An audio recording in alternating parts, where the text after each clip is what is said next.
สวัสดีวันนี้จะมาเสนอเรื่องรายละเอียดเกี่ยวกับการรายงานในโปรแกรมบัญชี QuickBooks เนาะบทรายงานเราสามารถเข้าอยู่ในนี้เนาะในเบื้องซ้ายมือจะมีรีพอร์ตอยู่ในนี้ตัวนี้เราก็จะเห็นได้เลยว่ากำไรขาดทุนเท่าไหร่เนาะ Net Income เท่าไหร่แล้วเป็นแต่ละเดือนเท่าไหร่ในหน้าปัดทั้งถึง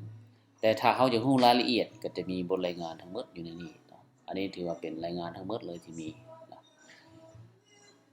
สำหรับนักบัญชีเนาะมันมีใบดุลเดียมใบเขาห้องว่า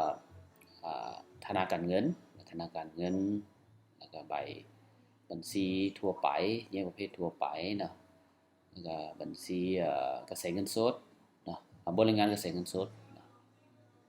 แล้วก็มีหลากหลายเนาะหลากหลายในบทรายงานนี้เนาะเราสามารถเบิ่งอยู่ในนี้ได้กำไรขาดทุนก็มีรายละเอียดเนาะยกตัวอย่างให้เบิ่งกำไรขาดทุนเนาะจะเป็นแบบนี้ว่ากำไร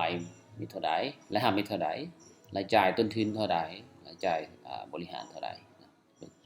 อย่างนี้พวกเราก็สามารถเบิ่งแยกเนาะอันนี้ถือว่าเราสามารถเบิ่งแยกเป็นแต่ละเดือนเป็นแต่ละมื้อก็ได้แต่ละอาทิตย์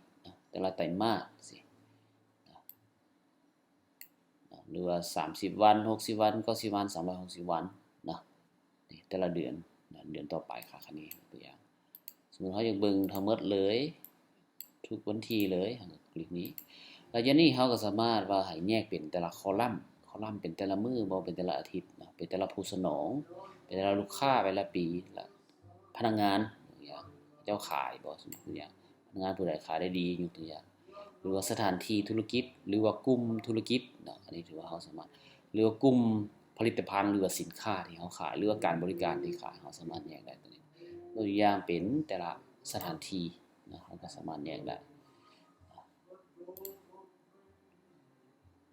ตัวนี้เนาะเป็นสถานที่อย่างจำปาสักหลวงพระบางสารเขตเวียงจันทน์รายรับเท่าใดรายจ่ายเท่าใด